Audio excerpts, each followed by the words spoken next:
Torcedor leonino, antes de irmos ao fundo desta investigação exclusiva, preciso que faças algo agora mesmo. Inscreve-te no canal Zona Sporting, ativa as notificações e deixa já a tua opinião nos comentários. O que vais ouvir pode parecer inacreditável, mas são informações que circulam nos bastidores de Alvalade e que podem mudar tudo o que sabemos sobre o presente e o futuro do Sporting Clube de Portugal. A vitória sobre o Estoril, por 1-0, foi o suficiente para garantir 3 pontos, mas ficou longe de convencer. Rui Borges, no rescaldo do jogo, não escondeu o desagrado e deixou cair uma frase que já está a dar muito que falar. Não quer pensar que os jogadores já estavam a pensar na Champions. Parece uma crítica normal, um comentário solto. Mas quem conhece o futebol sabe, quando um treinador fala assim, não é por acaso. Há quem leia isto como um recado direto ao balneário. Rui Borges está a sentir que alguns jogadores não estão a dar tudo o que podem e que, talvez, a cabeça de certos atletas já esteja noutros palcos, noutros jogos, noutros contratos. E quando o treinador de um clube como o Sporting admite em público que não gostou da atitude competitiva da equipa, isso é sinal de que o problema é maior do que apenas 90 minutos contra o Estoril. Nos últimos tempos, têm-se multiplicado as notícias de mercado em torno dos jogadores leoninos. O Sporting é bicampeão, está de volta à ribalta europeia e, inevitavelmente, isso desperta a cobiça de clubes estrangeiros. Frederico Varandas e Hugo Viana têm estado no centro de reuniões intensas para tentar segurar os principais ativos, mas o que parece, à primeira vista, uma demonstração de força, pode estar a causar fissuras dentro do grupo. O caso mais evidente é o de Gény Catamo. O internacional moçambicano, de apenas 24 anos, tornou-se peça fundamental no ataque leonino. Primeiro foi o Fenerbahçe de José Mourinho a tentar levá-lo, depois o Aston Villa mostrou-se disposto a chegar aos 20 milhões de euros. Mas a resposta de Varandas foi dura, só sai por 25 milhões ou mais. Não satisfeito, o presidente avançou ainda com uma proposta de renovação até 2030 ou 2031, cláusula de rescisão a saltar de 60 para 80 milhões e um aumento salarial significativo. Do lado do clube, parece uma jogada perfeita. Mas dentro do balneário, a história pode ser outra.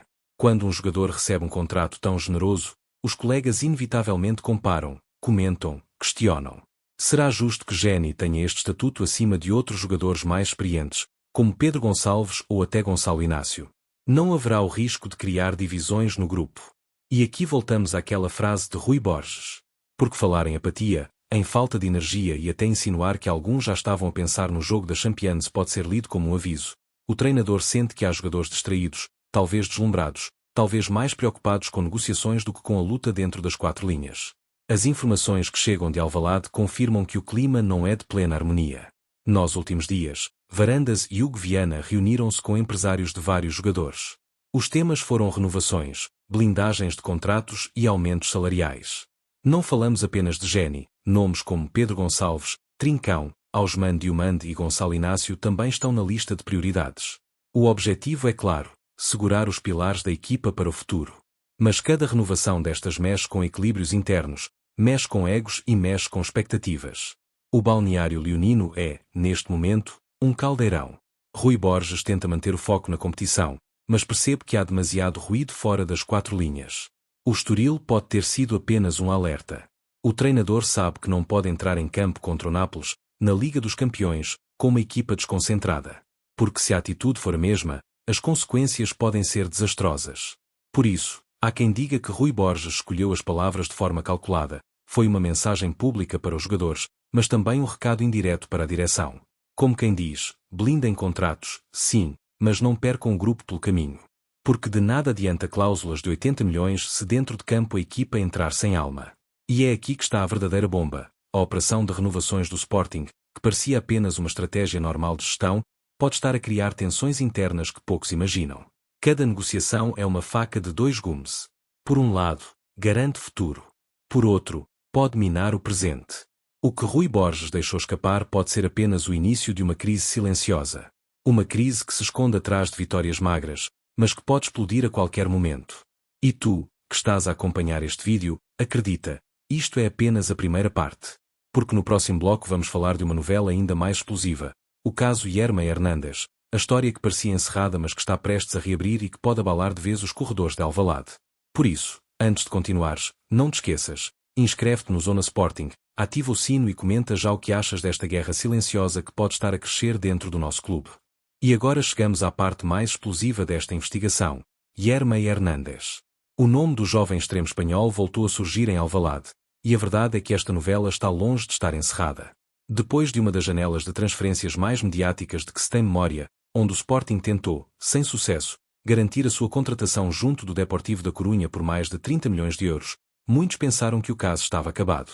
Mas a realidade pode ser muito diferente, e segundo fontes internas, Frederico Varandas já terá definido um plano de ataque para o mercado de inverno. O Deportivo, que inicialmente rejeitou a proposta leonina, mantendo o extremo nas suas fileiras, acreditava ter controlado a situação com um suposto acordo que garantia a permanência de Yermay até janeiro, caso a equipa continuasse na luta pela subida à La Liga. No entanto, este entendimento parece não existir realmente.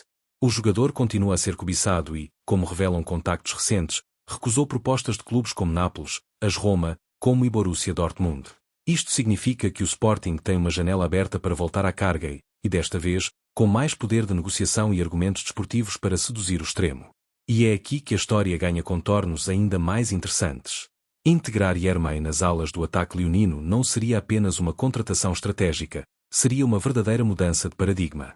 Com Geni Catam blindado até 2030 ou 2031 e com cláusula de rescisão a subir para 80 milhões, o Sporting garante a sua base jovem e talentosa, mas a chegada de Yermay traria velocidade, criatividade e experiência internacional a um plantel que, por vezes, tem mostrado sinais de apatia, como Rui Borges alertou após o jogo com o Estoril. O cenário está a ser cuidadosamente estudado. A direção verde e branca sabe que a contratação de um talento como Yermay exige não apenas dinheiro, mas planeamento estratégico. Os leões já analisam os impactos financeiros, o impacto no balneário e o timing perfeito para a abordagem. É quase uma operação cirúrgica, garantir o reforço sem desestabilizar o plantel, manter os jogadores-chave motivados e, ao mesmo tempo, aumentar ainda mais a qualidade do ataque, especialmente com os desafios que se aproximam na Liga dos Campeões. Além disso, há a pressão de clubes estrangeiros que continuam atentos a cada passo do Sporting. A concorrência é feroz, e a direção sabe que a janela de inverno será decisiva para consolidar a equipa para a segunda metade da temporada. A estratégia é clara: manter Geni, resgatar Yermay e, paralelamente, assegurar as renovações de Pedro Gonçalves, Francisco Trincão, Ousmane Diomande e Gonçalo Inácio. Cada um destes processos é uma peça de um puzzle gigante, e qualquer deslize pode comprometer meses de planeamento e milhões de euros investidos. Mas há ainda mais a considerar. A chegada de Yermay não é apenas sobre futebol, é sobre sinalizar ao mercado que o Sporting é ambicioso, que quer crescer, que pretende lutar não só em Portugal, mas também na Europa. É uma mensagem clara para rivais internos e externos: não há interesse em vender talento-chave, mas há ambição em reforçar o grupo e disputar títulos. E, neste contexto, a pressão sobre os jogadores mais experientes aumenta. Porque quando chegam jovens promessas com estatuto elevado e cláusulas milionárias, cada profissional sente a necessidade de se afirmar, de mostrar valor e de não deixar que a equipa perca intensidade, foco ou competitividade. Rui Borges, neste cenário, terá um papel ainda mais crucial. O treinador precisa gerir egos, motivar atletas, integrar reforços e manter a equipa concentrada. O episódio do Estoril mostrou que qualquer desatenção pode custar caro. Agora, com a possibilidade de trazer Yermay, cada treino, cada decisão e cada mensagem ao grupo torna-se decisiva. Não é apenas sobre contratar, é sobre gerir, alinhar, unir e garantir que todos jogam pelo Sporting. Portanto, torcedor leonino, o que parece apenas uma novela de verão está prestes a transformar-se numa reviravolta de inverno que poderá redefinir o Sporting por anos. A combinação de blindagem de Geni, a renovação dos pilares do plantel e a aproximação de Yermay cria um quadro que poucos imaginariam há meses. Um Sporting mais forte, mais talentoso e, acima de tudo, pronto para desafiar qualquer adversário dentro e fora de Portugal. E antes de terminares este vídeo, não te esqueças, inscreve-te no Zona Sporting, ativa o sino das notificações e comenta agora mesmo o que achas desta reviravolta que pode mudar a história do nosso clube. Porque se pensavas que já tinhas visto tudo, aguarda pelo próximo capítulo desta novela. Alvalade nunca esteve tão perto de assistir a uma revolução silenciosa que promete agitar o futebol português.